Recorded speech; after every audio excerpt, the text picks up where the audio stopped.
Lovely. So I think it's gone 10 o'clock, so we'll start. So a really warm welcome, as always, to you all. Thank you very much for making the time this morning to join this regular Digital Inclusion Alliance Wales Network event. And as you will know or have worked out by now, we're using these events to focus one at a time on the priorities that the Alliance set out in its agenda in March 2021, from inclusion to resilience. And today's focus is on priority 5, and I'll say a bit more about that later on. Your network is really flourishing, and we're very excited by it. We're now up to 79 member organisations, I think, in total, which is fantastic, and really shows the strength of commitment to digital inclusion across Wales. We have such a wide and diverse membership too, which is great, from big national organisations like BT and Microsoft, to the public sector in Wales, and a fantastic collection of third and voluntary sector organisations as well. And I think it's that diversity that gives it its strength, and the opportunity to learn from each other, which is so important. We're going to have some breakout sessions a bit later, because one of the key functions of the network is to hear from you and for you to share views. But we're going to start in plenary as we are now. So I'd be grateful. You have all been very good and put yourself on mute, but if you wouldn't mind staying on mute unless you're talking, that would be great. We have a number of presentations in plenary first, and we'd be really grateful if I'm sure you'll have lots of questions. So if you put the questions into the chat, we will then use the chat as a way of picking out the questions at the appropriate point in the agenda, so that we can put them to our speakers. So that's how we're going to do that. It's an enormous pleasure to welcome the Minister for Social Justice, Jane Hutt, Member of Senedd, this morning. Minister, thank you so much for making time to come to speak to us and to hear from us too. And I hope you find it as useful as I know we will. Digital inclusion is pretty fundamental to community resilience, to participation in society, and for equality. And so there's an obvious link to social justice, which is why we wanted to hear from you today, and why we're so pleased that you've come.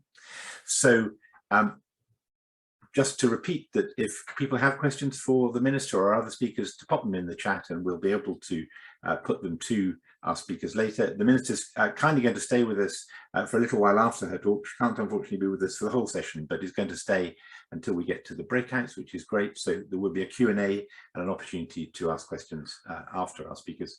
So with that, Minister, I'll hand over to you, if I may.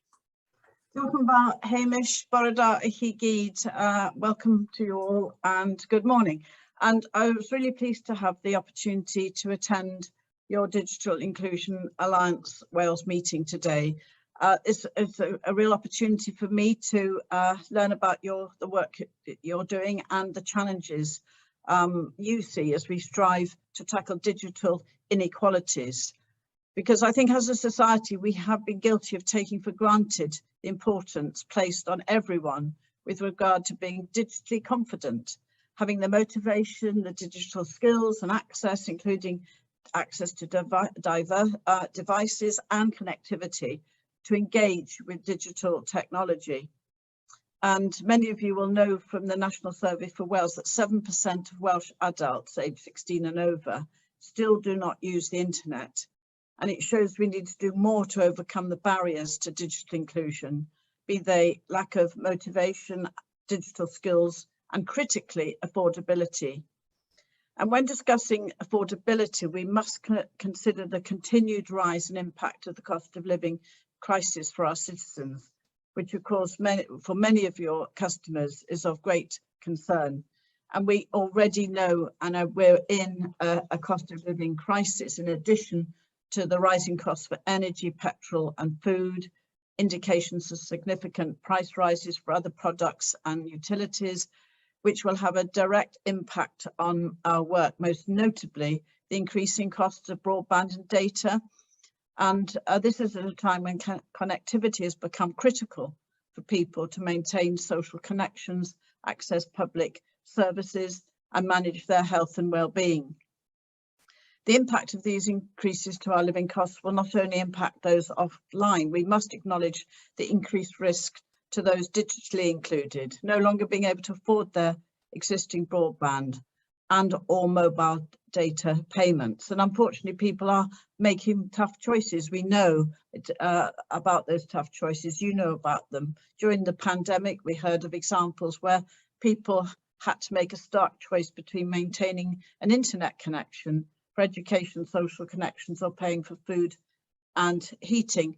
I'll always recall when we were making strong representations to the UK government against the cut to the £20 cut to universal credit last year, which was, you know, there was so much concern about what that would mean for people's lives, that £20 cut, which went ahead, of course, tragically, and totally unnecessarily.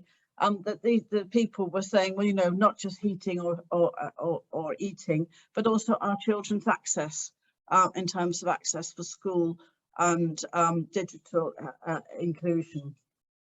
Now, I know that the next meeting of the Alliance is planning to focus on data poverty, and the Nesta and a lab research in 2021 found that 14% of adults in Wales were in data poverty.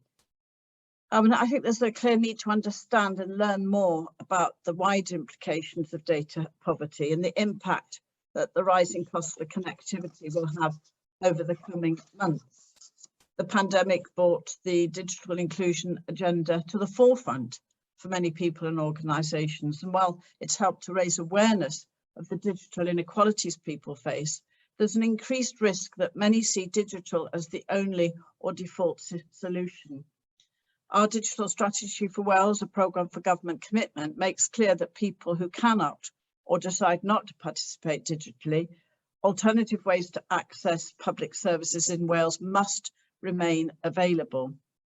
And my colleague, the Deputy Minister for Climate Change, Lee Waters, who's got overall responsibility for the strategy, often says that digital is not about computers, tools and technologies, but it's about taking a new approach. Our strategy outlines a vision, as you know, for adopting a joined-up digital approach across Wales, ensuring that the core principles for each of the 6 missions align to support for our citizens.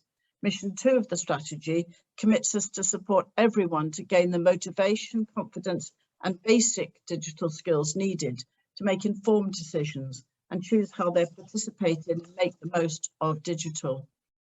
So many of you will be aware, I'm pleased to have announced the extension of Digital Communities Wales, Digital Confidence, Health and Wellbeing until June 2025. The programme has and will continue to play a critical role in supporting our citizens to overcome barriers and become digitally confident. To strengthen our understanding, we're working with the Centre for Digital Public Services to undertake a piece of research to identify and map the current digital inclusion provision, support and funding across Wales. And this piece of work will be a starting point as we look beyond the pandemic at how we engage with those digitally excluded to understand more about the real barriers and challenges they face. And we know, and the evidence is clear, and you're all aware, that inequalities have deepened across the board as a result of the pandemic. So you will recall the Digital Inclusion Forward Look towards a Digitally Confident Wales, published in 2020. And while the Digital Strategy for Wales is our single strategic document for digital inclusion, we want to ensure progress continues to address the 6 areas of focus contained in the Forward Look.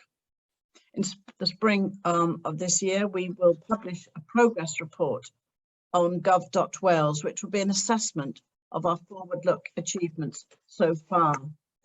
And there will be examples of policy and programme interventions.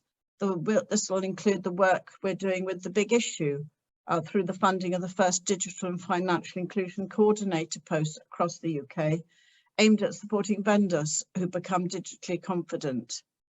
Since the publication of the Forward Look, we've been focusing on commissioning work to define and develop a minimum digital living standard for Wales, And, you know, it's so important that this is so key for today's agenda. And I know this is something recognised within the Alliance report, From Inclusion to Resilience. Following an open tender exercise, so I'm so delighted for the opportunity and timing for us to formally announce the University of Liverpool leading this work, and that the Alliance are recognised as a partner, and delighted to meet Simeon today. The challenge for this work is to ensure it's developed in collaboration with citizens, ensuring we gain the views from both digitally excluded, those with lived experience, and digitally included citizens from across Wales. So we'll be hearing from Professor Simeon Yates as he provides an overview for this work and his thoughts on how it will tie in with the wider Nuffield Foundation commissioned minimum digital living standard for households with children. These pieces of work will help us to understand where gaps in support exist, and we will and must continue to work with and learn from each other and our partner organisations across the UK on ways to make a positive change and make progress in addressing the fundamental digital inequalities. The Alliance has and will continue, and in fact even more important than ever, that you have a vital role in nurturing this work. Diolch yn fawr. Thank you very much. Thank you very much indeed, Minister. That's very kind. And as you have kindly trailed, Simeon Yates is going to talk a little bit about the programme that you've just announced to commission for a minimum digital living standard, and we're looking forward to that. And in fact, I can also tell you that Aoife Clark from the Centre for Digital Public Services is just going to talk at the end of the agenda about the survey that they're doing and how Alliance members can help with that. So thank you so much. So just a reminder, questions about what the Minister said and our other speakers into the chat, and we'll pick those up a little bit later. So just to confirm that this whole agenda today is focused on our priority 5, which is the minimum digital living standard and co-production. And we were very pleased that following the publication of our agenda in March 2021, that this has been picked up by you, Minister, and colleagues in government. And we're very pleased to see progress on it. The complexity of digital exclusion really requires a cross-sector approach if we are going to be one of the countries leading the world in establishing a minimal digital living standard for Wales, which would be an agreed standard of what it is to be digitally included in a modern and vibrant Wales. And of course it connects with so many other areas of Welsh policy, not least the Wellbeing of Future Generations Act and the Wellbeing Goals. We feel and are pleased to see that by taking a cross-sectoral approach, Welsh Government could lead the way in defining what it means to be a digitally inclusive society, creating the metrics required and putting in place the right approach and actions to ensure we see improvement in service delivery and progress towards full digital inclusion for all that seek it. And so we're going to focus in our breakout sessions on that, and are very keen to hear people's views. I'm very pleased also that today, I say with confidence, although I can't see him on my screen, but I'm sure he's here, that we're joined by Nigel Moss.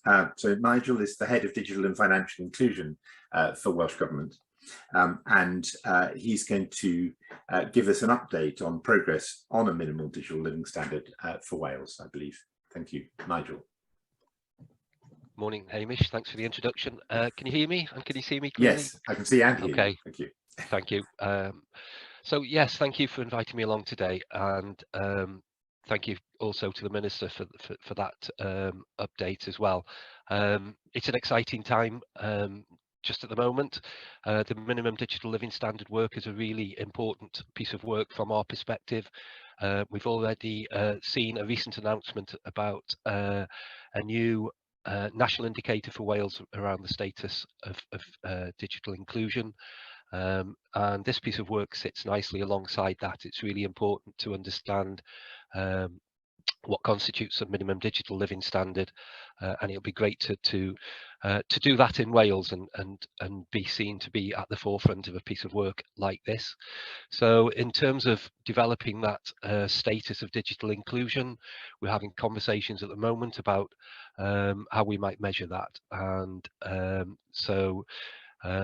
we're considering a range of performance indicators and how that might affect the national survey for Wales, for example. So this piece of work will sit nicely alongside that, because that will enable us to set a baseline standard by which we can move forward and measure our progress. So I think that's all I really wanted to say. I think the Minister said some of the things I already wanted to say. So I just want to welcome Professor Simeon Yates and say congratulations to the University of Liverpool, who were the successful bidder for this piece of work. So we look forward to working with them over the forthcoming period of time. And without further ado, I'm going to pass over to Professor Simeon Yates now. Over to you. Nigel, thank you very much. And Simeon, yes, over to you. Well, thank you, Hamish, Nigel, and Minister, for all those really useful introductions, and thank you for the Minister for kind of perfectly setting the scene for the issues that we face here, obviously in Wales and globally, on issues of digital inclusion. So, as said, I'm Simeon Yates. I'm Professor of Digital Culture at the University of Liverpool. And I'm going to talk through now our work on minimum digital living standard and the work we're going to be doing with the Welsh Government and yourselves in the Digital Inclusion Alliance, basically over the next year, to explore a minimum digital living standard for Wales. So if nobody minds, I'm just going to be classic academic and share a screen and do slides. So if I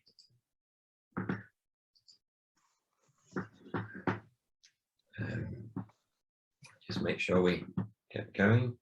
Here we go. My screen's decided to cover everything with everything. There we go. Can everybody see Yes, that? we can. In presentation mode. Thank you. Can you see the proper screen? Not the, yeah, great. Yes, we can. So just to say, this of course is not just me. It is the whole of the Minimum Digital Living Standards team that's been funded by the Nuffield Foundation, which the Minister mentioned, as well as the Wales Cooperative and the Digital Inclusion Alliance for Wales, who will be doing this work. So there's the whole team, including colleagues from University of Liverpool, University of Loughborough, City University, the Good Things Foundation, and yourselves and the Wales Cooperative. This is an idea that the idea of minimum digital living standard is something, as a kind of group, we've been playing with for quite a few years now, trying to get the money to do the initial research on this. And it comes from an issue we've all faced as both researchers and practitioners, such as the Good Things Foundation, in that what on earth is it we're trying to measure when we talk about digital inequalities? And I'm just going to kind of walk you through our logic that's led to the Nuffield programme, and then the work we'll be doing with Wales to build on that, to give Wales kind of the first most complete minimum digital living standard. So, so part of the reason we need a minimum digital living standard is we've already got, I can't even count the number there, 10, 12 terms through which to talk about digital inequalities. And the reason I always use these two pictures is they come from my own research work, where some of my own research work is about kind of fun things with digital. And we were doing a digital arts performance in the middle of Sheffield, looking at the challenge of doing kind of mixed reality digital arts, funded by the Arts and Humanities Research Council and Nesta. And we had the situation of people covered in £10,000 worth of digital equipment walking around the streets of Sheffield, bumping into homeless people. And you really could not get a more stark reminder of what we mean by digital inequality. Some people living in a world where, their arts experience consists of that kind of mass of digital equipment, skills and literacies, and people without a home. And if they have got digital, at most, it's access to a smartphone that may or may not have connectivity. Yet as academics, we've invented all of these different, policymakers, we've invented all of these different terms. And it just becomes very confusing, especially for policymakers, as to what it is we're trying to do.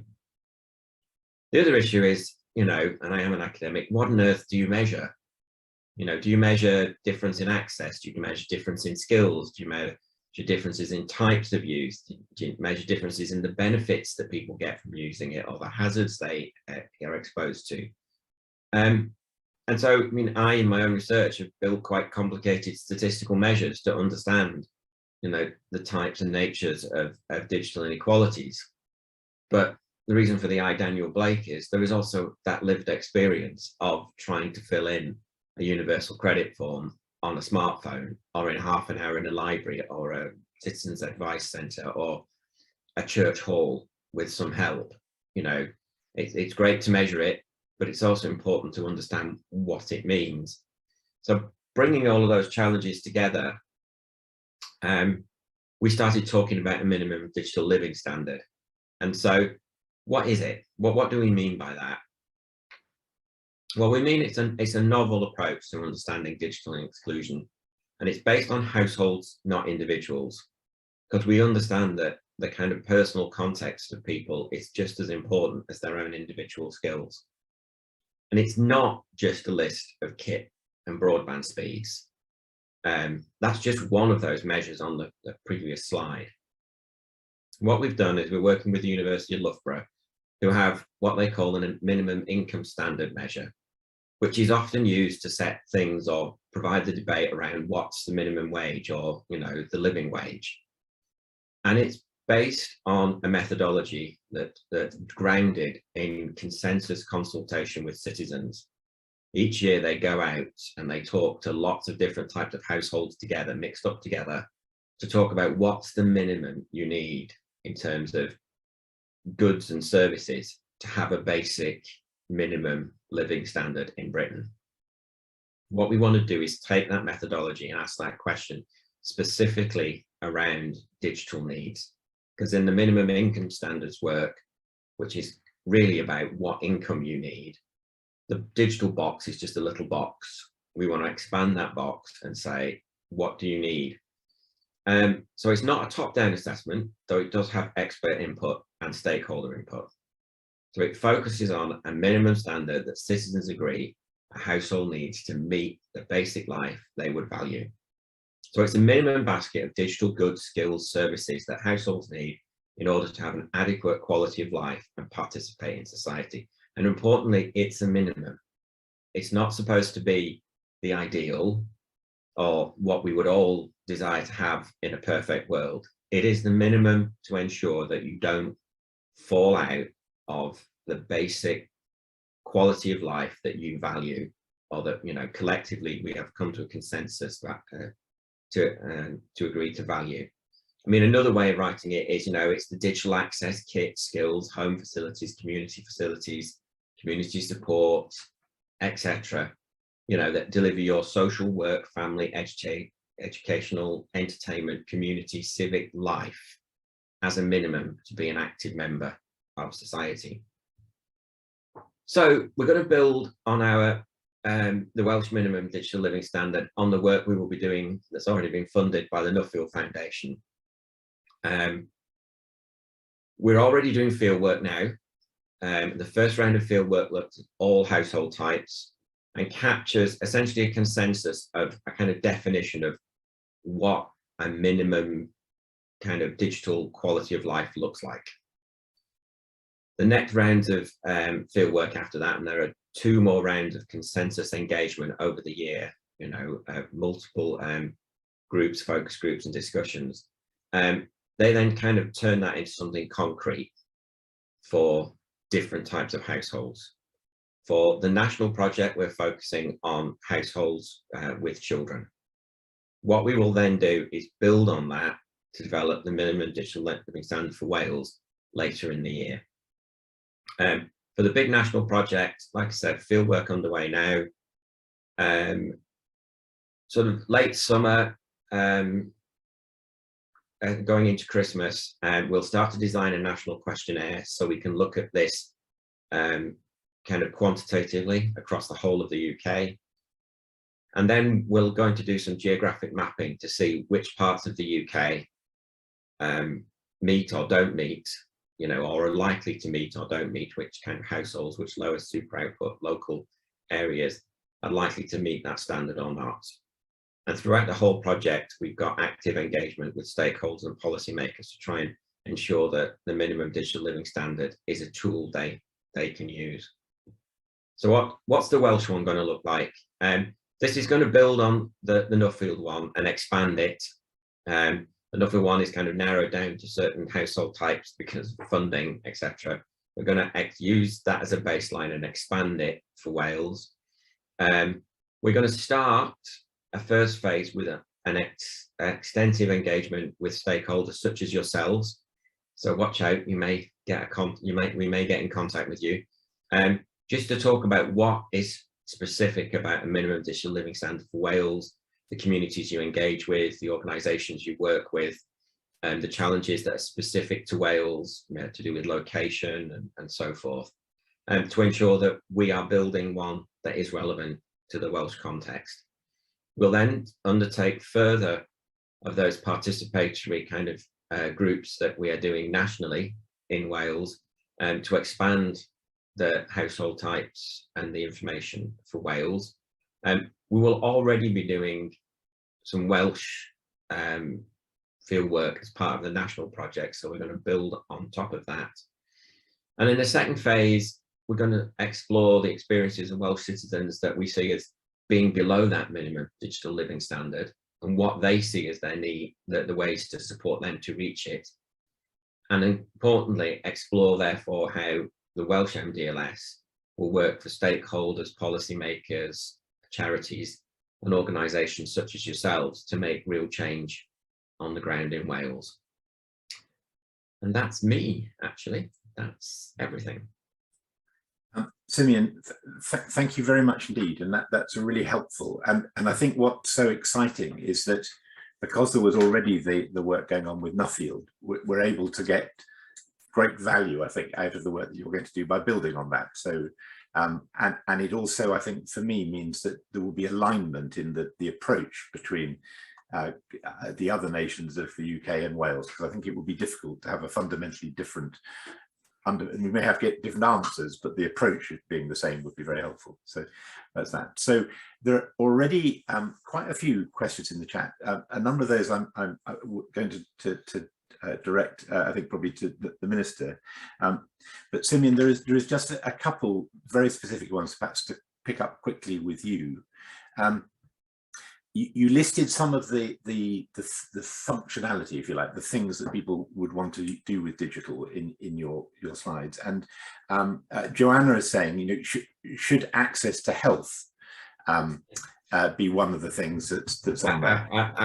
Absolutely, and it was simply that the list can get very long, and it's either you shorten it down and it sounds a bit generic, or you expand it out and it covers life, the universe, and everything. I think health is a major one these days, and it comes up a lot in our own research around the shift of the supply of health through digital services being a major concern for all different parts of society. So yes, definitely that's on the list. Great, and that's quite dear to my heart. In Wales we have this concept of the inverse care law, which was described 51 years ago now, almost exactly actually, and there is a real risk of a digital inverse care law. So that's great to know. Thank you. So just looking through the questions, there are kind of some themes, but if we were to start with there's a question about a couple of questions about location and rurality, I think. So Sue Mackey from Pembrokeshire has asked, and Minister, I don't know whether you would feel able to answer this. She says it's important that we consider location when we talk about digital inequalities. If you live in a rural environment and have a low income, you're doubly blighted. What is being done to make sure people who live in the rural environment have better access to cheap and reliable broadband?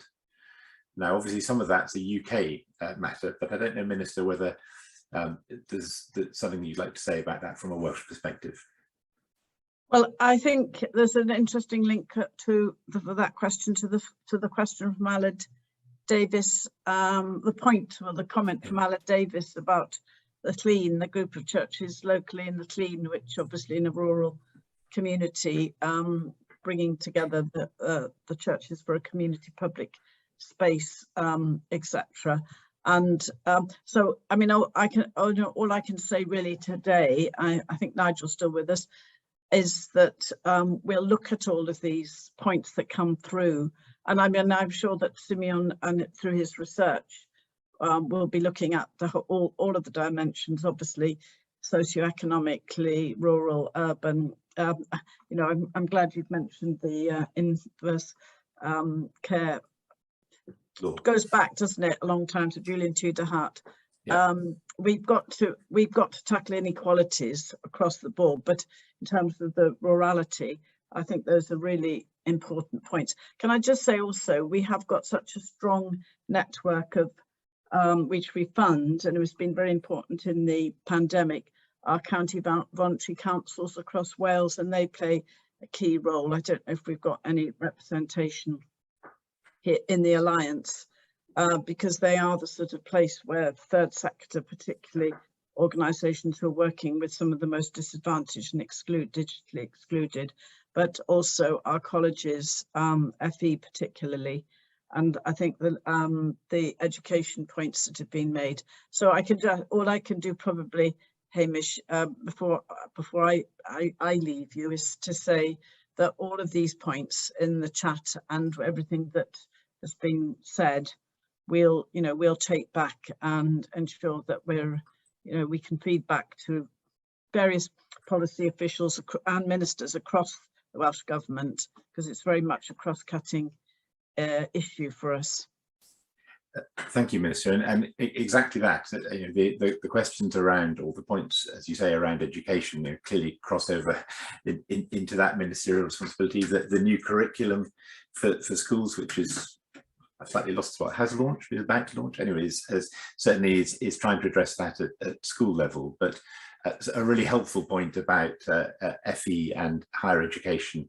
And actually, Simeon, I don't know whether you, from your perspective as a senior academic, you know, from Liverpool, is digital inclusion an issue for the students in Liverpool? Well, you know, I think the pandemic has shown us it's an issue in different ways for different communities across the piece. I mean, I have in my sort of not research part of my job at Liverpool responsibility for all oversight of all the PhD students, and we were quite shocked at how many people at that level, PhD level, in a kind of large Russell Group university were struggling with digital access once the campus closed. You know, given the poor quality of access in their home, or the fact that, you know, the laptop they had at home was not of a quality to do their research compared to the devices they had in things. So, I mean, if you assume that people operating at the highest level were struggling, and we were giving out laptops to undergraduates, and for the PhD students, for a whole variety of other reasons to do with data security and ensuring we were delivering the best service to them, I persuaded the university to give them, every single one of them, a university laptop, unless they'd already got something from their research team, because it just seemed to me to be an obvious thing to do. And we know across the piece that's been an issue. I think I did just point up, though, in a strange way, to one of the questions in the chat, if you don't mind me jumping in. It's about, there was a question there about, you know, there are some people who have greater need, some households that have greater need than other households. You know, if you've got older people who are now dependent on digital to access their healthcare, that may, in some respects, be measured as a greater need than access to entertainment from young people who are 18. That's the whole point of the minimum digital living standard, is to set a kind of statement about what a good quality of life looks like, you know, and what digital how digital is part of that. And then take that and say, well, what does that mean for a household with children? What does that mean for a household with older adults in it? What does that mean for a household with a single person in it? What does it mean for a multi-generational family household? And so the point is that it's not necessarily the same list of services, goods, skills, etc. for each household type, because it's what's needed to meet that minimum of social engagement. And it gets away from that idea of saying that, you know, if we give everybody enough access, you know, we give people a laptop and a broadband, then they're online, and that's we've ticked the box. Because what we actually find, and especially in my own research, is then you have this massive hinterland. And in the UK, it is nearly 40% of the population who are not online, who do very little online, are intermittently online, yeah, only do certain things, you know. So younger people who don't go into higher education only do social media and entertainment media. Well, where's their skill, where's their employability skills, their digital skills for their future, their ability to parent when they become older? And, you know, so for me, it gets into that territory of not setting the measure in terms of the technology, but setting it in terms of a quality of life and household need. Bit of a ramble there, sorry. No, really helpful. And one of the great things about the Alliance, we have lots of real expertise amongst its members. So thank you to David Jones, who's given us some data. So 7,850 premises in Wales cannot access either a decent fixed broadband service or get good 4G coverage. And almost all of those are in rural parts of Wales. David asks another question, which is minimum an absolute measure, a low baseline? Or in the context of the poorest citizens, is there a logic in suggesting that those with the greatest need for internet-based communications and services, including the elderly, disabled and poorest, have the greatest need for a higher level of skills and connectivity? I think that's probably for you, Simeon. Well, I think I was trying to answer part of that in my previous answer. Yes. The point is, it's yes. Yeah, you know, so if we set the minimum digital living standard to be about, you must have enough digital to be able to do the following. Different households have further or greater or further to go to meet that, right? And so their need is different, and that's the whole point, so that we can then design interventions that meet the gap they have, not the gap we think they have. I mean, the classic example is, you know, done for all the right reasons, the giving out of laptops to schools under the pandemic. Now, this is where I can only speak about England. So my comments are about some of the examples in England, where effectively they were just handed out with no context, no support, no IT support, no training, whatever, to households with already low digital skills, right? And children were then expected to get online and do their homework, do their schoolwork at home during the pandemic, where the parents couldn't help, and the children themselves were already lower digital skilled than those who were better off. So, you know, it kind of points out that there's a bigger need there in terms of support to deliver the outcome we want, which was access to education, than another household where there might be the skill set in the house. So the example I give is a friend of ours, you know, single mum, 2 school-age kids, she's an accountant, 1 laptop, 1 iPad in the house, all working at home, you know. There is a need there for an additional equipment. Now, she can possibly afford that, but just a house with slightly less income could probably not have afforded that. But they still have the skill set to accept a laptop and make use of it. A different household, you're essentially sending in a device to a place where it's got other needs before they get the capability to use it. And I think it's meeting that capability need that we're trying to identify. Thank you. That's a really helpful answer.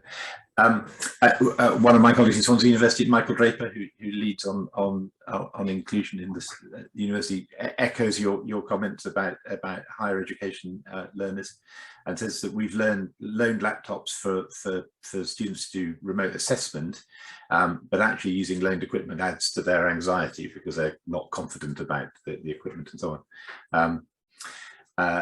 And a comment from Gwyn from the Big Issue. Great to hear mentioned by Simeon of people experiencing homelessness, rough sleeping and begging. My Welsh Government funded role focuses on supporting big issue vendors in Wales. I think the Minister mentioned that. With financial inclusion and digital inclusion, we're currently developing learning resources for use with this group, in addition to providing equipment and personal support. So that's a fantastic programme. And Gwyn, perhaps at a subsequent meeting, it'd be lovely to hear a bit more about that. I think it would be great. I'm just scanning through all these things. There's obviously a theme around broadband access and quality. Steve Thomas says, we're aware colleagues from infrastructure are today holding a meeting, the Digital Infrastructure Barrier Busting Task Force, that sounds dynamic, which will be looking at recommendations in the recent National Infrastructure Commission for Wales report. In fact, you say you believe Nick Speed, who's a member of our steering group from BT, is engaged. Indeed he is, and that's where he is today, so he sent his apologies for this.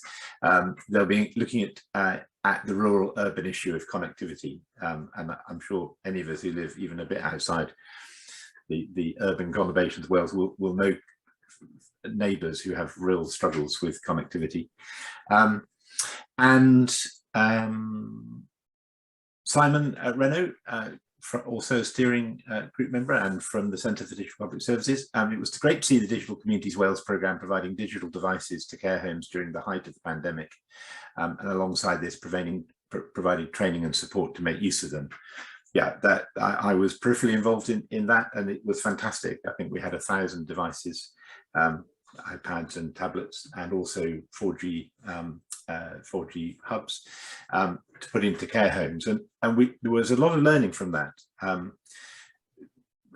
This was at the start of the first lockdown, a real concern about older people in care homes not being able to get GP access, because that was suddenly, in the space of 3 weeks, the whole of Wales had moved to doing it online. But actually, one of the learnings that, apart from they didn't have the devices, was of course a lot of care homes didn't even have broadband connectivity, and even if they had broadband connectivity, it almost certainly went into the manager's office, and they didn't have Wi-Fi pervasive through the building, and of course residents were having to stay in their rooms, so even if it was in the sitting room they still couldn't use it, and that actually quite a lot of the staff were not able to support the older people to use the devices. I think there was a kind of assumption that the staff would be all right and they could help older people use it, but they couldn't. Someone from called iPhone says, people first, understand need first, then you understand what to supply. Yeah, that's a good observation. Welsh Government have highlighted the need to tackle digital exclusion, broadband digital skills, within Welsh language community groups across Wales since the pandemic. These groups are fundamental for Welsh language culture. So I suppose, Simeon, there's a bit of a question to you about the work that we're all going to do, and Welsh language first, Welsh language speakers, and Minister or Nigel, I don't know if there's anything you wanted to say about the specific needs of Welsh language speakers. Perhaps start with colleagues from Welsh Government first, from the Welsh language perspective.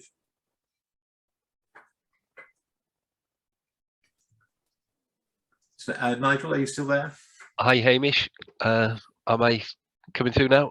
Yes, you are. Thank you. Yeah, I just wanted to pick up on a lot of the comment there refers to issues around infrastructure and connectivity, and that's understandable. You know, if someone hit the big switch and there was no access to broadband, then you know all of those other things that we're talking about would be pretty irrelevant, wouldn't they? So, you know, connectivity is fundamental. Just picking up on something that Simeon said about mapping, so some of the work that he will be doing and his team will be doing will be about mapping, and so I'm particularly interested in, you know, what type of things will we be mapping, because there are a number of kind of layers across Wales that would be interested in understanding. So the issues around infrastructure and connectivity that clearly we're interested in from a kind of rural Wales perspective, but there are other important things as well. So what are other colleagues doing to provide or to tackle digital exclusion geographically, and there's work that we're starting to do with CDPS. There's a piece of mapping work that's taking place there, but yeah, there's mapping in terms of digital skills, digital confidence, access to devices, the type of work that community activity is, you know, the kind of community activity that's taking place as well. There's some really good work that's taking place in community hubs who are providing work to providing services to ensure that people aren't digitally excluded, but also aren't excluded from things like financial services and what have you, because we know there's a financial premium that the digitally excluded pay in society as well. So I just wanted to comment about, you know, that mapping. I think that's fundamental to understand what it is we need to map. Nigel, thank you very much. We're nearly out of time on the Q&A. Can I just perhaps Nigel, just come back to you for a really important question, and then we'll be going into breakout. And that is, there's a to paraphrase, there's a kind of so what question in the chat, which is, so we do all this stuff, we do this fantastic work which Simeon will lead. What's going to happen? Is there going to be an action plan that follows the work when you receive the report from Simeon and colleagues? Yes, I think it will be the start of a process. It won't be a one-off event. So I think earlier on I referred to the work around understanding the status of digital inclusion in Wales. So this is a piece of research that will inform our future thinking and activity. So it will enable us to identify the kind of information that we need to then routinely capture, whether it's through the National Survey for Wales or whatever, in order to tackle the digital inequalities that we see. But yeah, it's certainly not going to be an event. It will be part of a process. And we see the minimum digital living standard as being fundamental to setting a baseline, so that, you know, that will inform some of our future policy direction. Brilliant. And then also, I think the idea that there would be a measure an indicator in the well-being measures as well, potentially as well. Yeah. Excellent. Hamish, could I just come in before you go into breakouts, because I'll be leaving you then, to say, you know, really, it is really important also we looked at those who are disproportionately affected by digital inclusion. I mean, the socioeconomic issues, but also people with protected characteristics. So, I mean, I've got the recognition, I've got the message about from Learning Disability Wales. We've got to look at accessibility, and also the work that we're doing with our Race Equality Action Plan for an anti-racist Wales. There's lots of areas where we need to make sure, in terms of lived experience as well, that we engage with those. We do have a Disability Equality Forum and a Race Equality Forum, which I chair. So it may be that we need to factor in some engagement, hopefully, in terms of the way forward with the minimum standard. Thank you very much. It's been very interesting indeed. Well, Minister, and thank you again for making the time. I realise how busy you are, and we're really grateful that you could come. And I do hope that it's been helpful, and we'll collect together some of these comments in the chat and share them with Nigel for you as well. So thank you very much indeed. Thank you. So colleagues, we're now going to go, by the wonders of digital, by the wonders of Zoom, we're going to go into breakout sessions, and we're going to ask you to focus on 3 questions. What would you or your organisation expect to see covered in a minimal digital living standard for Wales? And obviously you've had some helpful briefing in a way from Simeon about that. How might a minimum digital living standard be useful to you and your communities you work with? And more broadly, how can the Alliance members support co-production approaches in digital inclusion policy and programmes? So we've got about 20 minutes for that. There'll be a facilitator from Digital Communities Wales in each room, and members of the steering group as well.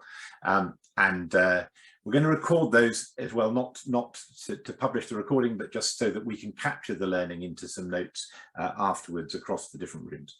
So with that, please just stay put, as it were, whilst Nick and colleagues now allocate us into our breakout rooms. Excellent. Good. So welcome back, everyone. Thank you very much for staying with us and coming back. I hope that in each of the groups there was a really vibrant discussion about these questions. I know there was in ours.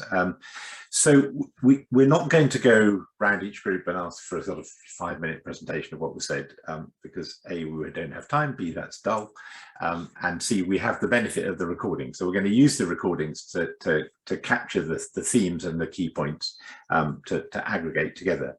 But we have just got a few minutes, so if people wanted, if there was anything kind of burning issues or big points that people wanted to make from their rooms, either the DCW coordinators that were in the rooms or individuals, then this would be a chance to do so. Liz, thank you very much. Goodbye. It was great to meet you a minute ago.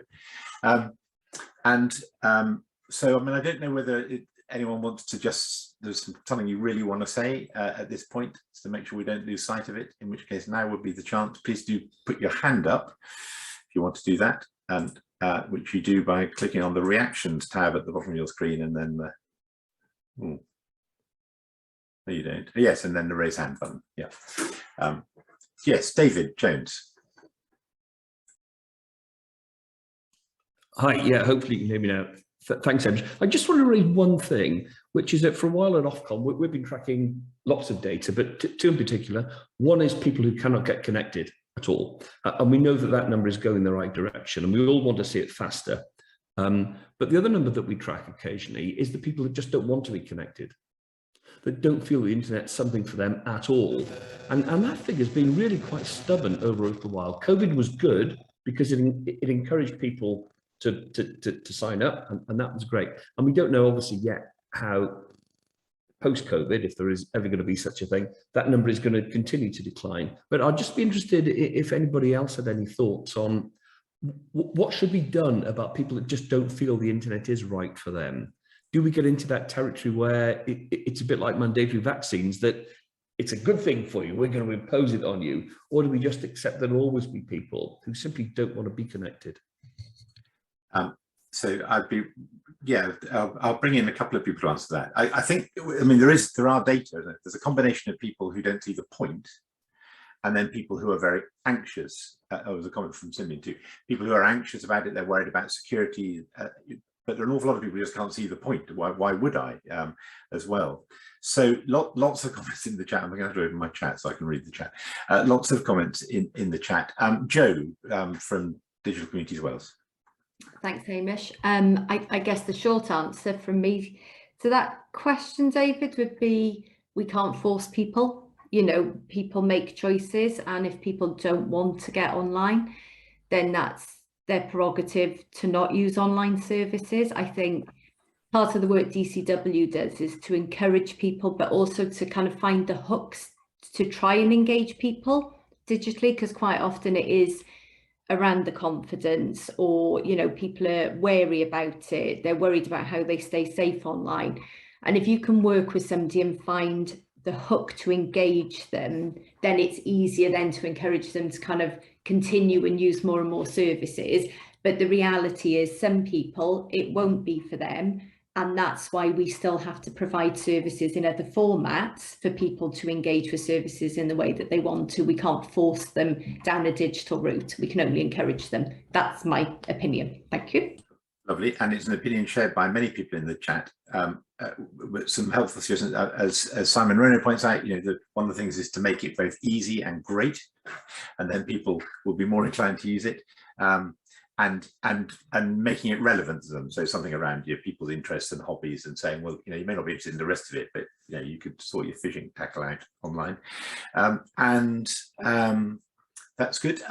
Michael Draper from Swansea University. Yeah, no, thanks very much, Hamish. I mean, one of the concerns that we have at the Law Society, as you know, I'm chair of the Law Society's Conveyancing and Landlord Committee, is around security and fraud. To the point now we're recommending to clients that they don't submit financial information online, that they do so by way of letter or telephone call, because the amount being lost to fraud at the moment is significant. So I think issues around cybersecurity, I think are general fears out there in the public about use, what's going to happen to their information, their data, and more importantly, their financial information and data. Yeah, so and that is a theme, isn't it? I think out of the Lloyd's Household Survey, there was a theme about people. One of the big reasons is people were worried about it, didn't think it was safe, and people are, you know, bewildered. They're worried that they're going to run up enormous data bills as well, you know, because they don't understand and understandably they don't understand the package. I was trying to make sense of a BT bill yesterday. It's almost impossible in my view. So Steve Thomas says Welsh Government position is to support everyone to gain the motivation, confidence and basic digital skills needed to make informed decisions and choose how they participate in and make the most of our increasingly digital world.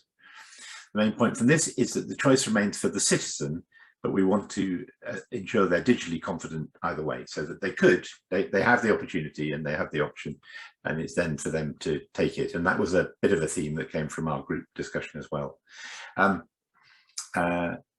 Russell says, I think some people resist it because they think that if they accept digital, they will lose other options. Yeah, if they agree to see their GP online, then they'll never be allowed to see a GP face to face again. Exactly, it's explaining it, isn't it? It's people understanding. But if the technology is difficult to use and it's intimidating and confusing, then people won't use it. So some of us battle through that, don't we? But a lot of people are just put off by it. So good design, co-design, user research, all those things are so important as well. I'm going to stop it there because I think if we open up another question, we'll run out of time, and we are just about out of time on this session, because I don't want us to lose the opportunity to hear from colleagues in the Centre for Digital Public Services. Just to say again, we're going to capture all this, so don't worry, and bundle it up into something that's coherent of themes and important points. So we're really grateful for all your contributions this morning. And it's clear that the Minister found it helpful, and we will be delivering that summary to the Minister as well. So we heard at the introduction that the Centre for Digital Public Services have been engaged by Welsh Government to do a number of things, and one of them is a digital inclusion mapping project. So I'd like to introduce Aoife Clark from the Centre for Digital Public Services. Aoife, I don't know if you want to just do 30 seconds on what is the Centre for Digital Public Services, because not everybody may know. And then you're going to tell us about the digital mapping project and how we could help you. Yes, absolutely. I'll share my slide and also introduce my colleague Henry, who is also going to be co-presenting with me today. So hopefully, can you click share? Can you see this screen? We can see it in, and now we can see it in presentation mode. Great, now in presentation mode. Great. So I'll hand over to Henry first to introduce Centre for Digital Public Services and our project goal. Thank you, Aoife. So 30 seconds on the Centre for Digital Public Services. So we were set up around 2 years ago, and we are an organisation, an arm's length body of the Welsh Government, set up to support other public services to deliver great digital public services. So we're here to help other organisations think about how they work with their users and how they can increasingly use digital to make them as effective as possible. This work has then spun out of the landscape review that we've been running since last year, and this is a more specific look into what is happening in digital inclusion. We've put the project goal up here. So what we're trying to do is to bring together a single directory looking at what has happened in Wales, or what people are doing in the digital inclusion space. And so what our organisation is doing to get people online, and particularly to get people understanding and comfortable and able to use digital public services particularly. Recent we're defining as the last 2 years, so we're trying to get really a view of kind of what's happened and what's happening now and what's happened in the last 2 years. And we do then want to also look at using that data, what are the trends across Wales and potentially over time, or what are the different types of people who are particularly being targeted by the activities going on. This work was originally commissioned by the Office of the Chief Digital Officer in Welsh Government, and we're working very closely with them, as well as Nigel Moss and his team in the Financial and Digital Inclusion team, who I see is on the call as well. I'll now pass on to Aoife just to talk a little bit about what we've done so far. Great, thank you, Henry. So this project was only kicked off a few weeks ago, and so far we've decided on the data fields that would be most useful to be captured and then shared within the directory. And from those data fields, we've created a draft directory that we'll be starting to populate as information comes through.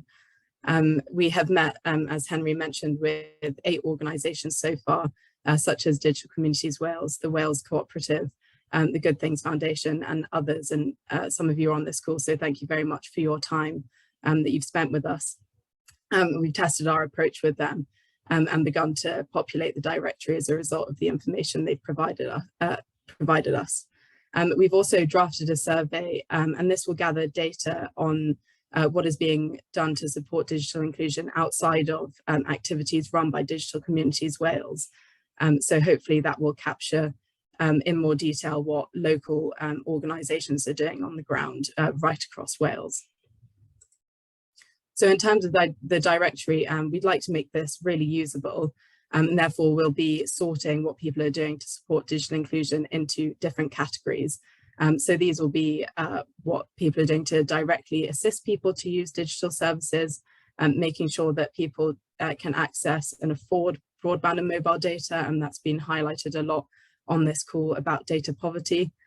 Also gifting, loaning or heavily discounted devices, and helping people who might need adjustments to those devices, such as people with learning disabilities, and also supporting people to develop basic digital skills for life, but also essential digital skills for the workplace. And we won't be planning to review work to make individual services more accessible. This is covered by other Centre for Digital Public Services activities, such as the Digital Service Standards. And I'll now hand back over to Henry to talk about what we're doing next. Thanks, Aoife. So as we said, we've drafted a survey asking about what people are doing in this space, and we're hoping to get that out in the next week. Initially, we're sending that out via the Digital Inclusion Alliance Wales. So I expect many of you on the call might receive that. And if you are working on things around digital inclusion, we'd really love to hear from you about what you're doing. We are then sending this out via other platforms. So for example, we really appreciate the help of the Wales Council for Voluntary Action, who can share it by their partners. And so we're also looking for other ways to get it out that way. We're then generally building on this data through both speaking to organisations about what they're doing and doing some desk research, both on what's happening in Wales and what's happening outside of Wales. Should we go on to the next slide? Thank you. Finally, just in terms of timelines, so we're planning to pull together a draft directory by the end of March that will give us a sense of what's out there. And then we're hoping to finish the directory around Easter time. We are discussing how this work can continue into the future and how we might refresh it, and also where is the best place to host it. So it might be that the outputs kind of go public a little bit later than that. In terms of what we're hoping this project to do, initially we think that, or we hope that it'll be a really valuable resource for people who are working on digital inclusion and thinking about what they should do next. But in the future, we're also keen that this could be a really valuable resource to be made public for the people that are impacted by these activities and the people involved in them. Finally, we know that you're all doing loads of great work in this space, and we'd really love to hear from you. So if anyone has not heard from us yet and would like to be involved, please do reach out by email or feel free to go on our website where you can find out a bit more about the project. So thank you all very much. Fantastic. Thanks very much, Henry and Aoife. We will be sharing those contact details with members after the meeting as well, so people can pick up those URLs. So that brings us to the end of what's been a very busy and a great agenda. So thank you everybody so much for your participation, your very active participation. I hope you've found it really helpful. I think it has been really helpful and really important. This is just one of our network events. Our next network event is going to focus, as I think the Minister said, it's going to focus on data poverty. And that is going to be towards the end of May, and we're just finalising the date for that. So that will come out to you shortly. And hopefully that will be as rich a conversation as this one has been. Just to highlight that we will, on behalf of colleagues in the Centre for Digital Public Services, Sarah will be sending out to you the survey. And you know, I would ask that you do respond to it. I think it's really important that this alliance is helping to actively populate that database, because I think, you know, between us all, or between you all, you'll have the majority of the activity, but not all of it. So it'll be great to see. And if you think there are people who are not members of the alliance that are doing good stuff, well, encourage them to join the alliance, but also encourage them to fill in the survey as well. And then back to the work that we are part of with Simeon and the minimum digital living standard. We may well be coming to you to talk about that and how you could help with that as well. So please do look out for those links as well. Other than that, I'd just like to thank Sarah and Nick and the whole of the team for supporting today's meeting so well. We'll be thanking the Minister on your behalf for making time to come and hear from us as well as talk to us, and to Nigel as well, of course. Thank you very much. And with that, I will draw the meeting to a close. So thanks very much indeed. Really, really good meeting.